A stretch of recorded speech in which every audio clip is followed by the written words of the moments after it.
Now at the feast, the governor was accustomed to release for the crowd any one prisoner whom they wanted. And they had then a notorious prisoner called Barabbas. So when they had gathered, Pilate said to them, "Whom do you want me to release to you, Barabbas or Jesus, who is called Christ?" For he knew that it was out of envy that they had delivered him up. Besides, while he was sitting on the judgment seat, his wife had sent word to him, "Have nothing to do with that righteous man, for I have suffered much because of him in a dream."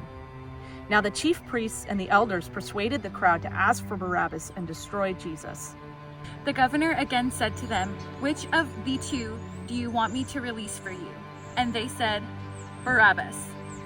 Pilate said to them, "Then what shall I do with Jesus, who is called Christ?" They all said, "Let him be crucified." And he said, "Why? What evil has he done?"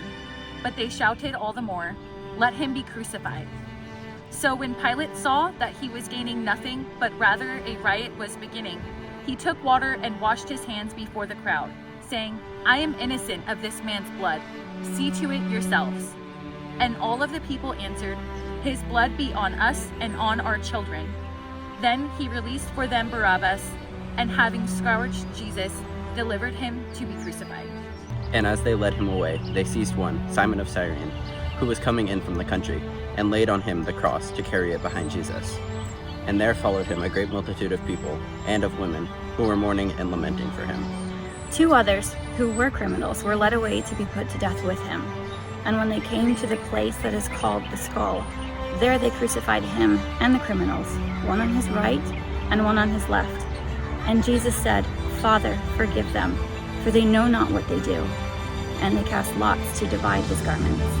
One of the criminals who were hanged railed at him, saying, "Are you not the Christ? Save yourself and us." But the other rebuked him, saying, "Do you not fear God, since you are under the same sentence of condemnation?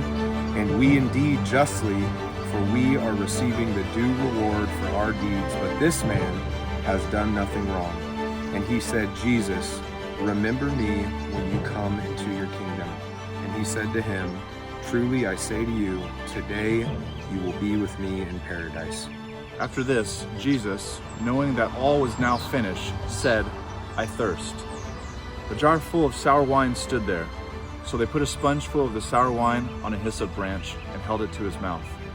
When Jesus had received the sour wine, he said, "It is finished." And he bowed his head and gave up his spirit. And behold, the curtain of the temple was torn in two from top to bottom, and the earth shook, and the rocks were split. The tombs also were opened, and many bodies of the saints who had fallen asleep were raised. And coming out of the tombs after his resurrection, they went into the holy city and appeared to many. When the centurion and those who were with him, keeping watch over Jesus, saw the earthquake and what took place, they were filled with awe and said, "Truly, this was the Son of God."